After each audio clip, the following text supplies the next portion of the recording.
Kejadian ini terjadi ketika aku sedang melaksanakan kegiatan ospek di kampusku. Aku Arif. Sekarang aku berkuliah di salah satu perguruan tinggi swasta di Bandung.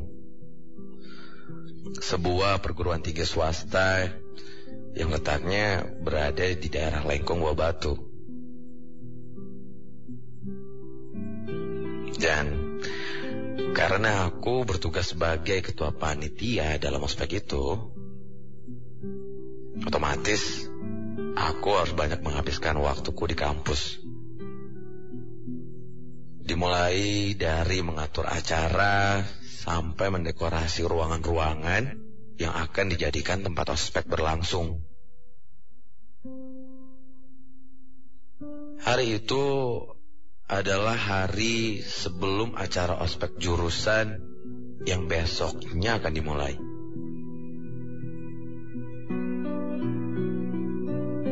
Dan hari itu merupakan hari yang cukup membuatku sibuk kesana kemari. Dan karena malam harinya semua panitia wajib menginap di kampus, sore harinya aku memutuskan untuk pulang ke kosan di daerah Naripan, yang mungkin jaraknya tidak terlalu jauh dari kampusku tadi.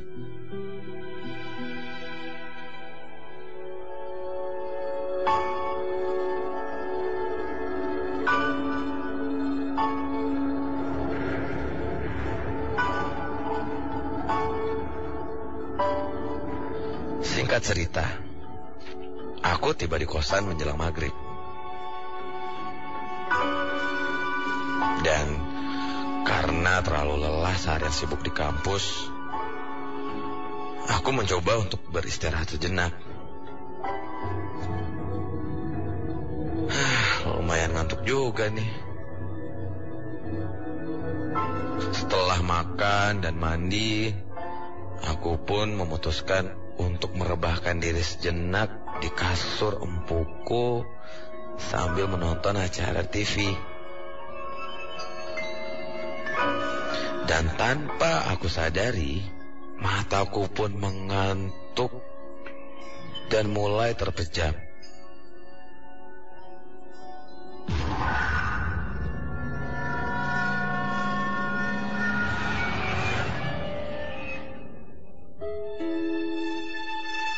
Sedang nyenyaknya aku tertidur, tiba-tiba aku dikejutkan oleh suara telepon genggamku. Duh, mati gua. Ini udah jam berapa nih? Hah? Udah jam 2. Astaga, gua ketiduran. Telat lagi nih gua.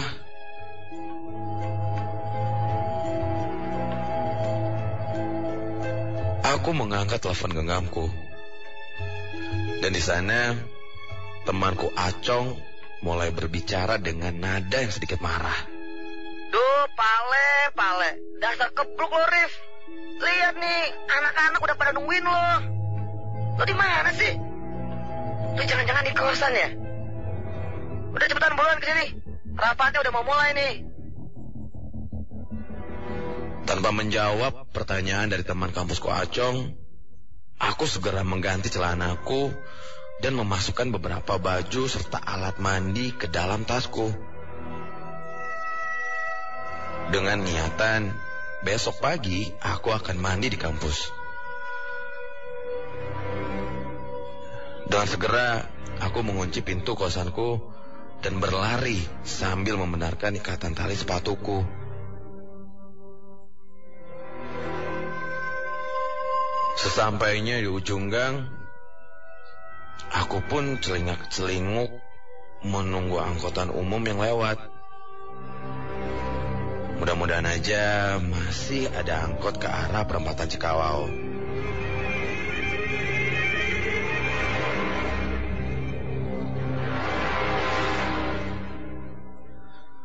Biasanya angkot-angkot jam segini suka motong jalan. Jadi Aku nggak usah repot-repot naik turun dan nunggu lama kendaraan ke arah kampusku.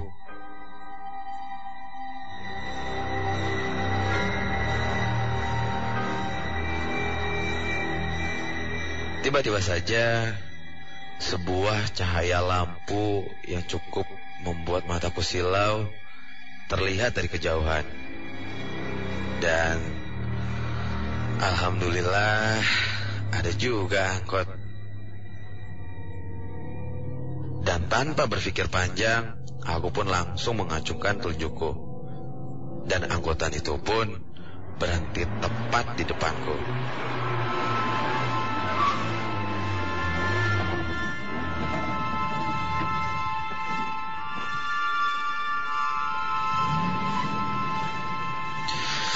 Dengan sedikit menggigil karena udara pagi yang cukup dingin, aku bertanya kepada bapak supir bertopi lusuh dan nampak terlihat sudah lelah. "Pak, motor kampus kan, Pak?" tanyaku. Supir tua itu hanya menganggukkan kepalanya saja. Ya sudahlah, yang penting aku harus buru-buru ke kampus karena di sana teman-temanku udah pada menunggu.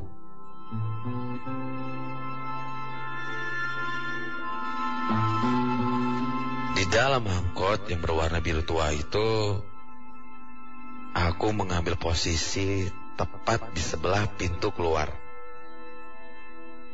agar aku bisa sedikit merokok sambil menikmati perjalanan yang dingin ini.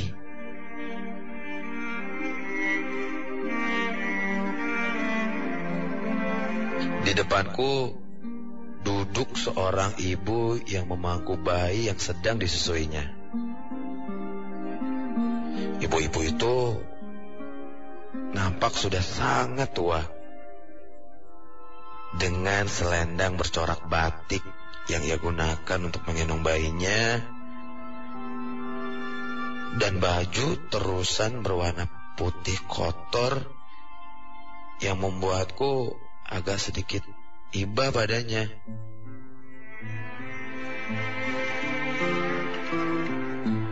Serta dua orang penumpang lainnya nampak duduk berhadapan di dekat kaca bagian belakang angkot itu. Yang satu perempuan dengan rambut panjang dengan kardigan merah. Di hadapannya seorang pria dengan jaket jeans kucel bercelana pendek.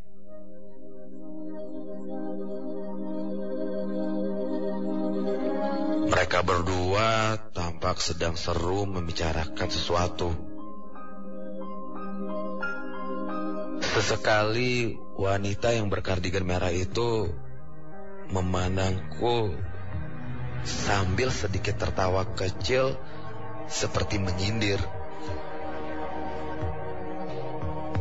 Sejenak kuperhatikan penumpang lain yang duduk di sebelah supir. Namun penumpang yang satu ini nampak tidak jelas karena duduknya membelakangiku dan terhalang oleh pintu angkot yang diatur melipat.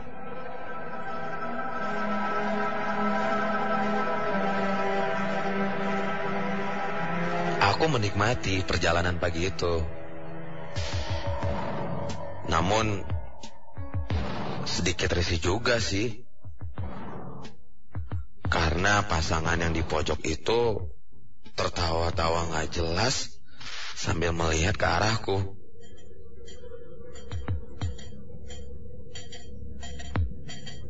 Ketika aku melihat mereka mentertawakan seolah-olah ada yang aneh pada diriku.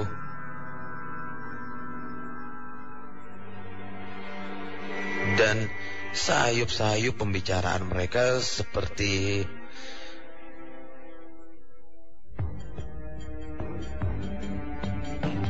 "Hah? Apa?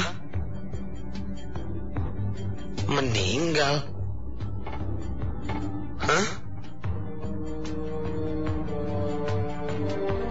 Siapa yang bisa lihat siapa?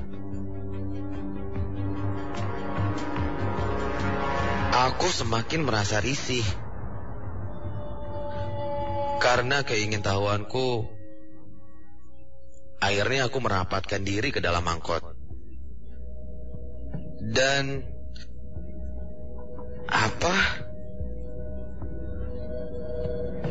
mereka berbicara seolah-olah mereka ini adalah orang yang baru saja meninggal.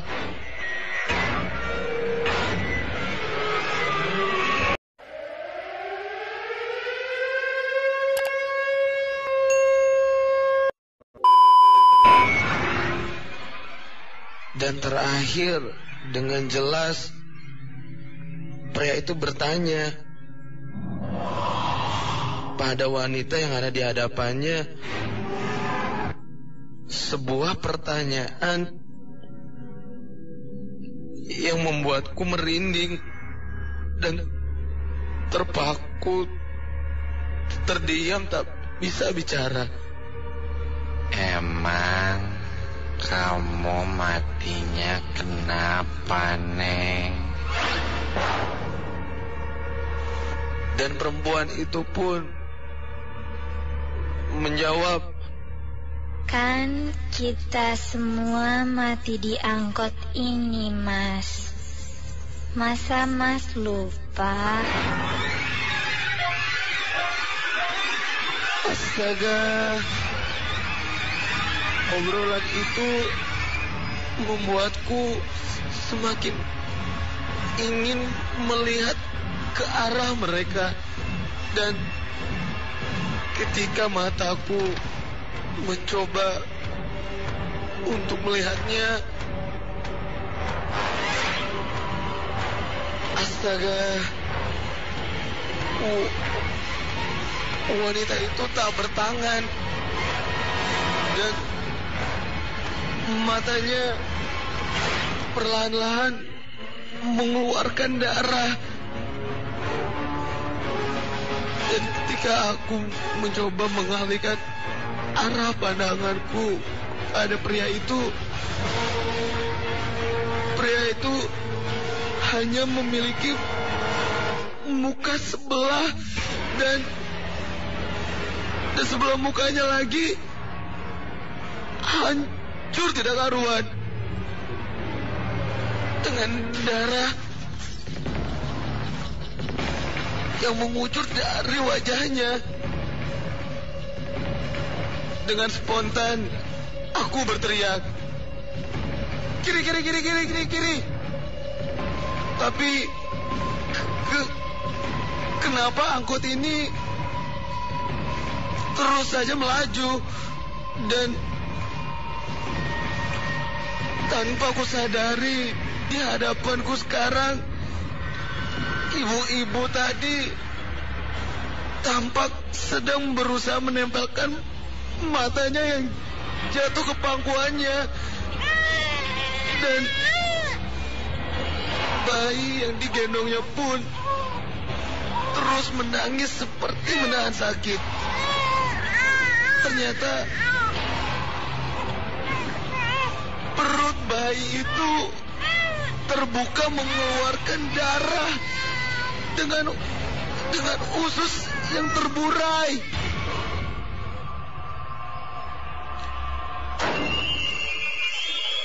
Sontak aku segera berdiri setengah menunduk dan menepuk pundak pas supir tua itu. Tapi ya Tuhan, apa yang kulihat ini nyata. Ketika aku menepuk pundak supir itu, tiba-tiba saja kepala supir itu, kepalanya terlepas dan jatuh mengenai tangan kananku yang masih memegang pundak supir itu. Dan aku berteriak sekencang-kencangnya sambil melompat keluar angkot yang sedang melaju. Sambil kuperhatikan angkot itu lama-lama menghilang tanpa bekas.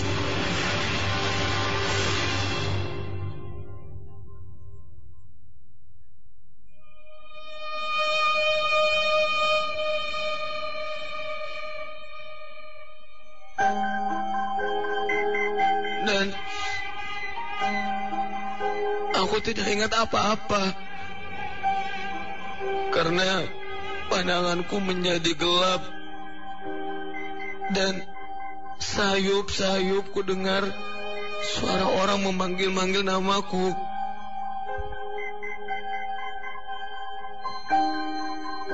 Rif, bangun Rif. Astagfirullah, istighfar Rif.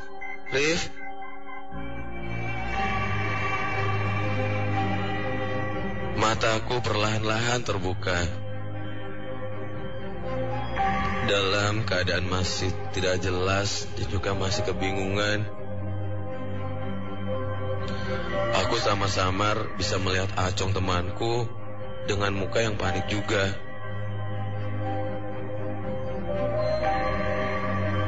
Dan beberapa orang bapak-bapak yang tak ku kenal.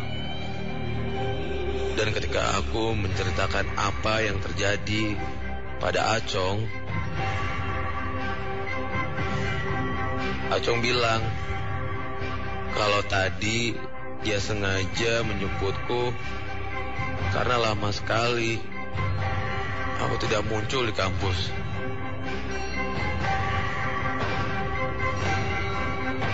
Dan ternyata aku tergeletak di pinggir jalan depan gang kosanku.